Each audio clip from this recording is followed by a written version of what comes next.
مہینہ ہے. سیدی غوث اعظم فرماتے شعبان میں 5 حروف ہیں، شین، عین، با، الف، نون. فرماتے شین سے مراد شرف، بزرگی، عین سے مراد علو یعنی بلندی، با سے مراد بر یعنی بھلائی، الف سے مراد الفت، نون سے مراد نور. اللہ اکبر. گویا اللہ کی رحمت اپنے بندوں کو جو عبادت کے لیے آتے ہیں یہ 5 برکتیں عطا فرما دیتا. مگر میرا سوال یہ ہے کہ آج 6-7 غالباً 8ویں شب آ گئی شعبان کی، ہماری زندگی میں کیا فرق آیا ہے؟ کیا روٹین چینج ہوئی ہے کہ یار شعبان آ گیا بھائی، اب تو آقا کا مہینہ آ گیا ہے، اب تو اللہ کی طرف رجوع آنا ہے، ہماری رپورٹ پیش ہونے والی ہے. آپ کو پتا ہے 15 شعبان کو اللہ کی بارگاہ میں ہماری رپورٹ، ہمارے اعمال نامے پیش ہوں گے. کس کو فکر ہے؟ آج کسی کو اسٹاک رپورٹ دینی ہو، ٹیکس رپورٹ بننی ہو، جناب آفس کی کوئی رپورٹ دینی ہو، امتحان آنے والے ہیں، رات بھر لوگ کام کر رہے ہیں یار رپورٹ بنا کے دینی ہے ورنہ مسئلہ خراب ہو جائے گا. لیکن کوئی ٹینشن، کوئی فکر کہ اللہ کی بارگاہ میں ہمارے اعمال نامے پیش ہوں گے. کچھ لوگ بالکل تیاری کر رہے ہوں گے، گو ڈاؤن بھرنے کی تیاری کر رہے ہوں گے، بھائی رمضان آنے والا ہے، ذرا سامان خرید لو مہنگا ہو جائے گا، فلاں آئٹم بنا لو، عید کی تیاری ہو. کچھ لوگ کاروباری لوگ رمضان میں زیادہ پیسے کمانے کی تیاری تو شاید کر رہے ہوں گے. مگر کیا ہم عبادت کے لیے تیار ہو رہے ہیں؟ کیا ہم نے اپنے معمولات تبدیل کیے؟ ہم نے درود پاک میں اضافہ کیا؟ ہم نے تلاوت قرآن میں اضافہ کیا کہ اللہ کی بارگاہ میں رپورٹ جانی ہے؟ پورا سال تو غفلت میں گزرا ہے، بس یہ آخری دن تو اچھے گزر جائیں تاکہ جب شب برات اللہ کی بارگاہ میں میرے اعمال نامے جائیں تو کچھ آخری دن کا توبہ، استغفار، عبادات اللہ کی بارگاہ میں قبول ہو جائے تو پچھلے سال کے گناہ معاف ہو جائیں. امام غزالی فرماتے ہیں کہ آگ آج بھی بجھانے کے 2 ہی طریقے ہیں جو بڑے ریلائبل ہیں، یا تو پانی ڈال دو ورنہ مٹی ڈال دو، اس سے کیا ہوگا؟ آگ بجھ جائے گی. امام غزالی کہتے ہیں جو بندہ وضو کرتا ہے، پانی نہیں تو تیمم کرتا ہے، یہ آگ یا یہ جو مٹی ہے نا جہنم کی آگ کو اس سے بجھا دے. اچھا ویسے جتنی بڑی آگ ہو اتنا پانی چاہیے، بڑے بڑے کنٹینر، بڑے بڑے ٹینکر لگانے پڑتے ہیں تب جا کے آگ بجھتی ہے. وضو کا پانی تو بہت تھوڑا ہے، فرمایا اتنا بابرکت پانی ہے کہ یہ تھوڑے سے قطرے جو ہیں اس بندے کے لیے جہنم کی آگ کو بجھا دیں. پھر امام غزالی نے ایک اور بڑی پیاری بات فرمائی. آپ فرماتے ہیں کہ وضو کے 4 فرض کیوں ہیں؟ اور بھی تو کوئی فرض ہو سکتا تھا. دیکھو یہ صوفیاء کرام کی حکمت بھری بات ہے. امام غزالی فرماتے 4 عذاب ہیں، وضو کے فرض کتنے ہیں؟ 4 ہیں. گویا رحمت الہی پکار رہی ہے، اے میرے بندوں وضو میں چہرہ دھویا کرو، قیامت کے دن چہرہ سیاہ نہیں ہوگا، تمہارا چہرہ چمکے گا. فرمایا اپنے ہاتھ دھویا کرو، تمہارا نامہ اعمال الٹے ہاتھ میں نہیں تمہارے سیدھے ہاتھ میں دیا جائے گا. فرمایا سر کا مسا اور پیر دھویا کرو، تمہیں پیشانی سے پکڑ کر جہنم میں نہیں ڈالا جائے گا بلکہ تمہارے سر پر جنت کا تاج سجایا جائے گا. پیر دھویا کرو، تمہارے پیروں میں جہنم کی بیڑیاں نہیں پڑیں گی تو پل صراط پر تمہارے پیر ڈگمگائیں گے نہیں بلکہ پل صراط سے تم آسانی سے جنت میں داخل ہو جاؤ. اللہ الرحمن الرحیم. الصلاۃ والسلام علیک یا رسول اللہ وعلی آلک واصحابک یا حبیب اللہ. الصلاۃ والسلام علیک یا نبی اللہ وعلی آلک واصحابک یا نور اللہ. پیارے پیارے اسلامی بھائیوں، منقول ہے کہ ایک شخص تھا، اس نے کسی کا قتل کر دیا. قتل کرنے کے بعد اسے احساس ہوا کہ یہ تو بہت بڑی غلطی ہو گئی ہے، بہت بڑا گناہ ہو گیا. اور یاد رہے کہ قرآن کریم میں فرمایا گیا جس نے ایک جان کو قتل کیا گویا اس نے ساری انسانیت کو قتل کیا. یہ اتنا سخت گناہ ہے. اب وہ شخص جب یہ گناہ ہو گیا تو سوچنے لگا کہ اب کوئی توبہ کی صورت ہے، کیسے توبہ ہو سکتی؟ ایک صحابی رسول حضرت عبداللہ ابن عباس رضی اللہ تعالیٰ عنہ کی خدمت میں حاضر ہوا اور عرض کی کہ حضور مجھ سے یہ غلطی ہو گئی ہے، اتنا بڑا گناہ ہو گیا ہے، کیا توبہ ہے؟ تو آپ نے فرمایا کیا تمہاری ماں زندہ ہے؟ کہتا حضور ماں کی تو وفات ہو گئی. فرمایا اچھا ایسا کرو، توبہ کرو اور جتنا ہو سکے اللہ کو راضی کرنے کی کوشش. وہ بندہ تو چلا گیا. یقیناً اس زمانے میں ایسا کوئی معاملہ نہیں ہوگا یا جو بھی اس کے اگلے کانسیکوینسز عدالتی نظام وغیرہ وہ یقیناً الگ معاملہ ہوگا. یہاں گناہ کی معافی کی بات ہو رہی ہے. حضرت عبداللہ ابن عباس سے ایک شخص نے کہا کہ حضور یہ بات تو آپ پہلے بھی کہہ سکتے تھے توبہ کرو، آپ نے یہ کیوں کہا کہ ماں زندہ ہے یا ماں موجود ہے؟ تو حضرت عبداللہ ابن عباس نے فرمایا کہ میری معلومات کے مطابق اللہ پاک کو راضی کرنے کا سب سے قریب ترین ذریعہ ماں کے ساتھ بھلائی کرنا. یعنی اگر اس کی ماں زندہ ہوتی تو میں سے کہتا ماں کی خدمت کر، اللہ تیرے سارے گناہ معاف کر دے. ایک بار اسی طرح ایک شخص نبی پاک علیہ السلام کی بارگاہ میں آیا، آ کر کہتا حضور میرے بڑے گناہ ہیں، بڑی خطائیں ہیں، میں بڑا گناہ. یا رسول اللہ کیا میری معافی ہو سکتی ہے، توبہ قبول ہو سکتی ہے؟ نبی پاک علیہ السلام نے فرمایا کہ تیری ماں زندہ ہے. کہا حضور ماں زندہ نہیں. فرمایا تیری خالہ ہے؟ جی حضور خالہ ہے. فرمایا جا خالہ کی خدمت کر، اللہ تیرے گناہ معاف کر. یعنی ماں کا مرتبہ تو اپنی جگہ، ماں باپ کے رشتہ دار بھی برکت والے ہو جاتے ہیں کیونکہ ان کا رشتہ ماں سے ہے نا. اب یہاں اگر بات سیکھنے کو کیا مل رہی ہے کہ گناہ کی معافی چاہیے، اللہ کی رضا چاہیے، جنت کا راستہ چاہیے تو یہ ماں باپ قدموں سے ملتا ہے، یہ ماں باپ کی دعاؤں سے ملتا ہے، یہ ماں باپ کی رزق سے ملتا ہے. قرآن مجید فرقان حمید کا اگر مطالعہ کریں، اگر میں ایک سوال کروں آپ سب سے کہ قرآن پاک کی سب سے طویل سورت کون سی ہے تو یقیناً آپ سب کہیں گے کہ سورہ بقرہ. ٹھیک ہے، سب سے بڑی سورت، ایک تو سب سے بڑی بھی ہے اور سورہ فاتحہ کے بعد سب سے پہلے وہی آ جاتی ہے. آپ امپورٹنٹ سمجھے نا، جب بھی کوئی اہم بات کرنی ہوتی ہے اس کو پہلے کیا جاتا ہے، اس کو سٹارٹ میں کیا جاتا ہے، اس کو شروع میں کیا جاتا ہے. طویل سورت بھی ہے اور رائٹ آفٹر سورہ فاتحہ وہی سورت ہے. ہے. اب سورہ بقرہ کا میسج کیا ہے؟ پہلے تو یہ سمجھ لیں بقرہ کہتے ہیں گائے کو، عربی میں بقرہ گائے کو کہتے ہیں. اس میں گائے کا واقعہ کئی بار آپ نے سنا ہے، اس لیے میں طویل نہیں سناؤں گا، مگر اس کی کچھ ہائی لائٹس کہ ایک بچہ تھا جس نے ماں باپ کی خدمت کی. اس کے والد نے ایک اتنا امیر آدمی نہیں تھا، اس کا والد نیک تھا، پرہیزگار تھا، بچے کی اچھی تربیت کی، اور ایک بچڑا گائے کی ایک بچہ چھوڑ کر انتقال ہو گیا. اللہ سے دعا کی اللہ اس بچے کو میرے بیٹے تک پہنچا دینا، بیٹا بھی چھوٹا ہے، بڑا ہو جائے تو یہ امانت اس سے مل جائے. اب کیسے ایک طویل واقعہ ہے کہ اس بچے کو یہ گائے بھی مل گئی اور ماں کی خدمت کرتا تھا، اور ماں نے دعا دی اور اللہ نے کرم کیا کیا کہ وہ گائے جو ہے دنیا کی سب سے مہنگی گائے بن گئی. سونے کے وزن کے مطابق اس گائے کو بیچا گیا. واقعہ طویل ہے، اس کی تفصیل آپ پڑھیں گے، لیکن میں جو ہائی لائٹ کرنا چاہ رہا ہوں، قرآن نے پہلے ہی واقعے میں درس کیا دیا کہ ماں باپ کا ادب کرنا ہے، ماں باپ کی خدمت کرنی ہے، ماں کی دعائیں لینی ہے. صرف سورہ بقرہ کے میسج سے پتا کیا چل رہا ہے کہ کتنا امپورٹنٹ ہے والدین کی خدمت. یہ قرآن پاک کی سب سے بڑی سورت کا پہلا میسج یہی ہے، اور اس کے اور بھی میسجز ملتے ہیں. اس والد نے بہت بڑی رقم نہیں چھوڑی، اپنے بچے کی اچھی تربیت چھوڑی. حلال تھا مگر تھوڑا تھا، بچہ نیک بنایا نا، اپنا سرمایہ بچے کی کریکٹر بلڈنگ پہ لگایا، بچے پر خرچ کر کے اس کو بگاڑا نہیں، اور تھوڑے پیسے حلال کو چھوڑ کر گیا. اللہ نے ان تھوڑے پیسوں میں ایسی برکت ڈالی کہ بچہ اس زمانے کا ملینئر بن گیا. یہی بات ہم سب نے سیکھنی ہے، جن کے بچے ہیں، جن کے والدین ہیں. ہم بچوں پر انویسٹمنٹ کرتے ہیں، مال کی ڈگریاں دلا دو، دنیا دکھا دو، کاروبار سکھا دو. نہیں کہتا یہ نہیں کرنا چاہیے، جائز طریقے سے کرے، نو پرابلم، مگر بیسٹ انویسٹمنٹ یہ ہے کہ اس کو اچھا مسلمان بنا دو، اچھا انسان بنا دو، اللہ کا فرما بردار بنا دو. یہ انویسٹمنٹ ہے. آپ دیکھیں نا، بہت سارے لوگ زندگی بھر کی چیز سوچ رہے ہیں، یار بچے کے لیے مال چھوڑنا ہے، اولاد کے لیے پیسے چھوڑنے، جائیداد چھوڑ کے جانا چاہیے. بتا کبھی کہنا ہے آپ اتنی محنت کیوں کرتے ہیں؟ یار بچوں کے لیے تو کر رہا ہوں، اپنے بچوں کے لیے کچھ چھوڑ کے جانا ہے. ارے اللہ کے بندو، پہلے یہ چیک کرو حلال چھوڑ کے جانا ہے، حرام چھوڑ کے جانا ہے. اچھا کروڑوں روپے چھوڑے، بچوں کو نیکی نہیں سکھائی، سخاوت نہ سکھائی، توکل نہ سکھایا، ماں باپ کا ادب نہ سکھایا، رسول کی محبت نہ سکھائی. اب کے مرنے کے بعد وہ کروڑوں روپے شراب میں، جوئے میں، ہم نے دیکھا اربوں پتی باپ کا انتقال ہوا. اتنے سارے پیسے چھوڑ کر والد گیا مگر دین نہ سکھایا.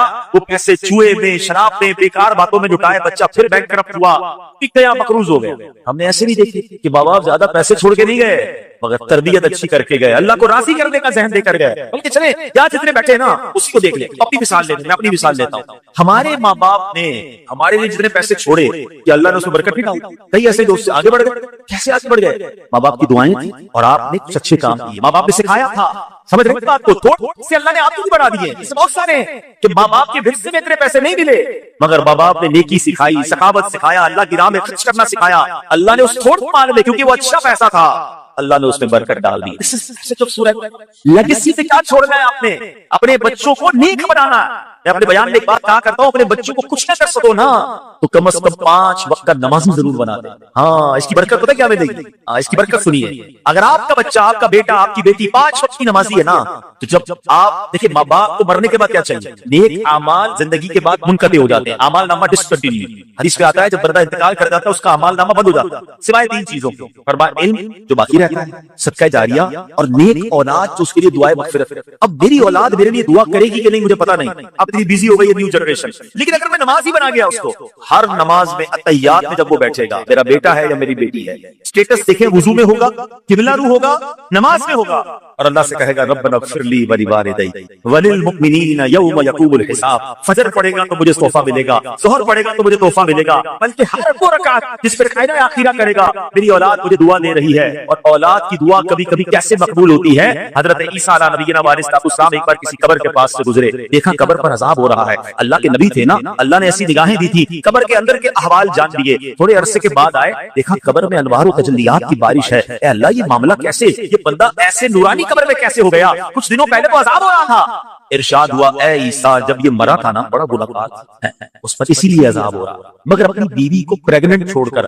حاملہ چھوڑ کر مرا تھا. اب کچھ عرصے بعد اس کی بیوی کے یہاں اولاد ہوئی، بیٹا ہوا. اے عیسیٰ وہ بیٹا 5 سال کا ہو گیا. جب 5 سال کا ہوا تو مدرسے میں گیا، قاری صاحب نے کہا پڑھو بسم اللہ الرحمن الرحیم. بچے نے پڑھا بسم اللہ الرحمن الرحیم. اے عیسیٰ مجھے شرم آئی کہ جس باپ کا بیٹا زمین کے اوپر رحمان اور رحیم کہہ کے مجھے پکار رہا ہے، اس کے والد کو زمین کے اندر میں عذاب دوں. اس کے بیٹے کے بسم اللہ پڑھنے کی برکت سے میں نے باپ سے عذاب کو دور. ہائے ہائے مبارک ہو ان کو جن کے بچے حافظ ہیں، مبارک ہو ان کو جن کے بچے عالم ہیں، مبارک ہو ان کو جن کے بچے نمازی ہیں. ارے ایسی اولاد چھوڑ کے جانا ہے جو مرنے کے بعد ہمارے لیے صدقہ جاریہ کا باعث بنے۔ سورہ بقرہ کا میسج یہی ہے، پیسے چھوڑنے کی فکر چھوڑ دو، اگر اللہ نے اسے نیک بنایا ہے نا تو اس کو اللہ غیب سے مدد کر دے گا، آپ کے تھوڑے مال میں برکت ڈال دے گا۔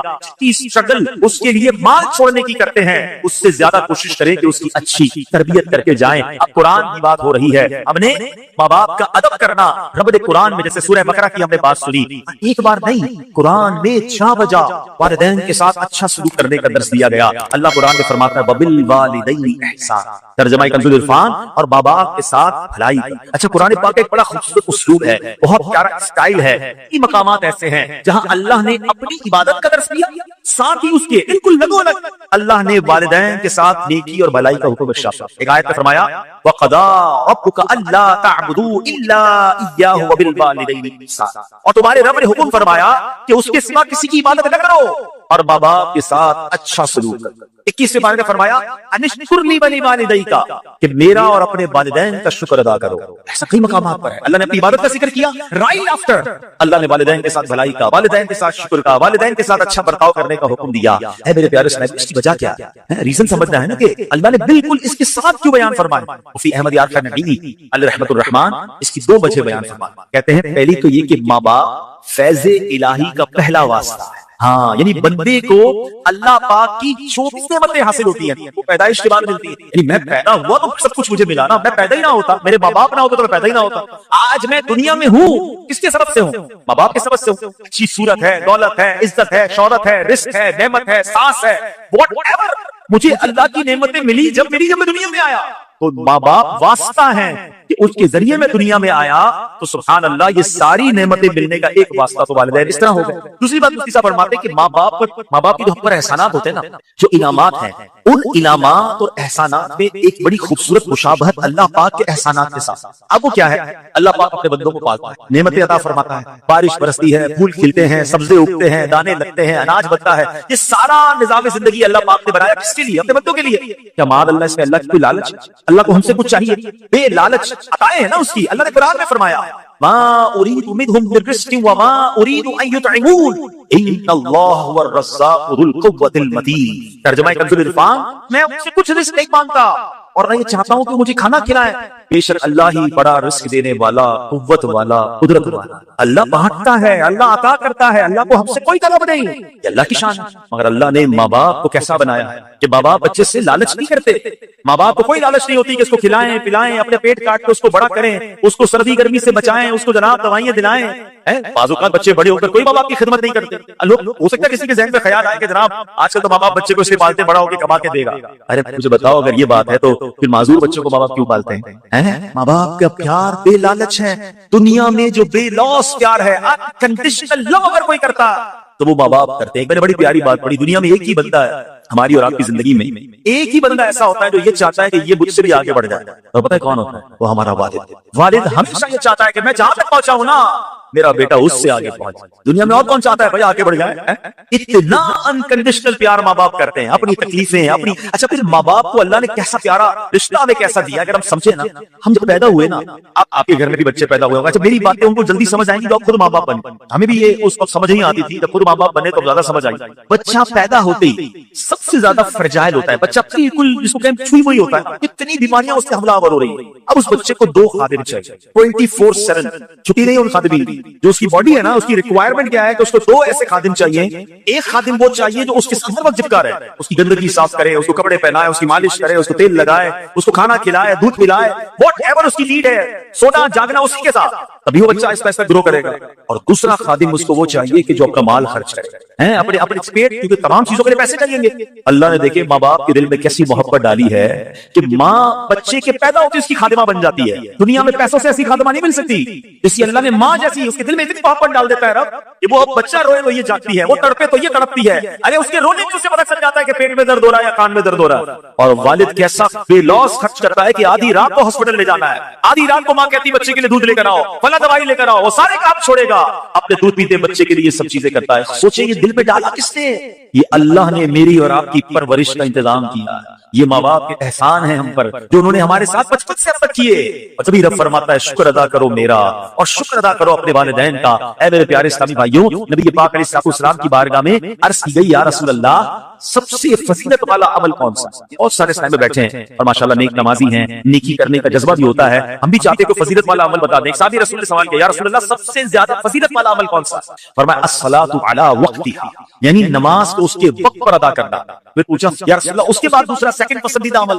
فرمایا ثم بر الوالدین، اس کے بعد والدین کے ساتھ بھلائی کرنا سب سے پسند. یہ اتنی بڑی نیکی ہے، یہ پسندیدہ عمل بھی ٹاپ لسٹ پر ہے. تو اے میرے پیارے اسلامی بھائیوں، ہمیں اپنے ماں باپ کے ساتھ اچھا برتاؤ کرنا ہے. اچھا بعض اوقات آج کے زمانے میں فاسٹ لائف ہو گئی، یہ نہیں پتا چلتا کہ میں کیا کر لوں تاکہ مجھے یہ اطمینان ہو جائے کہ میں والدین کا فرما بردار ہوں. میرے پر والدین کے حقوق کیا ہے، مجھے کوئی لسٹ بتا دیں، مجھے کوئی چیک لسٹ دے دیں تاکہ میں چیک کر لوں کہ میں یہ کام کر رہا ہوں کہ نہیں. اپنے طور پر میں سمجھ رہا ہوں میں بڑی خدمت کر رہا ہوں، میں ماں باپ میرے خود سے سیٹسفائی ہیں، کہیں ایسا نہ ہو کہ میں گناہ گار ہوں. تو آج میں کچھ والدین کے حقوق بیان کرتا ہوں جو علماء کرام نے بیان کیے. اب ذرا غور کیجئے والدین کے ساتھ نیک سلوک کرنا کیسے ہے. سب سے پہلے تو یہ بات ذہن میں بٹھا لیں کہ والدین کے حقوق کی گنتی بھی نہیں ہو سکتی، کتنے حقوق ہیں. اعلیٰ حضرت امام اہل سنت کی خدمت میں سوال ہوا کہ ماں باپ کے حقوق کتنے؟ سیدی اعلیٰ حضرت امام اہل سنت نے کمال کا جواب دیا، فرمایا والدین کے اتنے حقوق ہیں کہ پورے کرنا ناممکن ہے. یہاں تک کہ اگر والدین وفات پا جائیں اور بیٹا انہیں دوبارہ زندہ کرنے کی طاقت رکھتا ہو تو دوبارہ زندہ کرے، یہ بھی ان کے حقوق میں شامل ہے. یہ تو کر ہی نہیں سکتے، ہم تو ان سے پیدا ہوئے ہیں نا، ہم ان کی وفات کے بعد ان کو پیدا نہیں کر سکتے، زندہ نہیں کر سکتے. حقوق کا عالم یہ ہے. مگر اب علماء کرام فرماتے ہیں کہ لسٹ بھی بہت بڑی، کاؤنٹ بھی نہیں ہو سکتی، مگر چند باتیں اگر کوئی ان پر عمل کر لینا تو یہ والدین کے ساتھ بھلائی کرنے والا ہے. اب غور سے یہ چیک لسٹ، جتنے نوجوان خوش نصیب ہے یقین کرے جن کے ماں باپ آپ کے پاس، پوچھے ان سے جن کی ماں چلی گئی، پوچھے ان سے جن کے والد چلے گئے. ہمارے ساتھ یہاں جب جمع ہوتے ہیں تو والدین کی یاد یقین اور تازہ ہو جاتی ہے. ماں باپ کے بغیر زندگی بہت بے رنگ ہو جاتی ہے، دکھ میں، سکھ میں، خوشی میں، غم میں، ہر وقت ماں باپ یاد آتے ہیں. اور اگر آپ کے پاس ہیں تو آپ بہت آؤ میرے بچوں، آؤ میرے نوجوانوں، سن لو کہ شریعت کیا سکھا رہی ہے کہ ماں باپ کے حقوق کیا. شریعت کے دائرے میں رہتے ہوئے والدین کی ہر بات مان، یہ پہلا حق ہے. یعنی والدین کی ہر بات ماننی ہے، جو وہ کہہ دیں فوراً لبیک کہتے ہیں، ان کے حکم پر عمل کر گزرنا ہے. ایسے بہت سارے کام ہیں کہ جو عام حالات میں جائز کی حد تک ہیں، والدین کا حکم ہو جائے تو اب یہ واجب ہو جائے. مثلا کھانا کھانا جائز ہے، لیکن اگر ماں باپ حکم فرما دے کہ کھاؤ، کھانا پڑے گا، تو اب یہ لازم ہو جائے گا، یہ واجب ہو جائے گا. اللہ اکبر، نہیں کھائے گا تو گناہ گار. حلال کام تھا، جائز تھا، ماں باپ کا حکم آ گیا، اب نہیں ٹال سکتا. باہر شریعت میں ہے کہ بیٹا پردیس میں ہے، ابراڈ ہے، والدین اسے بلاتے ہیں تو آنا ہوگا. فون کر کے خط لکھنا کافی نہیں، یوں ہی والدین کو اس کی خدمت کی عادت ہے تو آئے بھی اور آ کر خدمت بھی کرے. یہ ہے ماں باپ.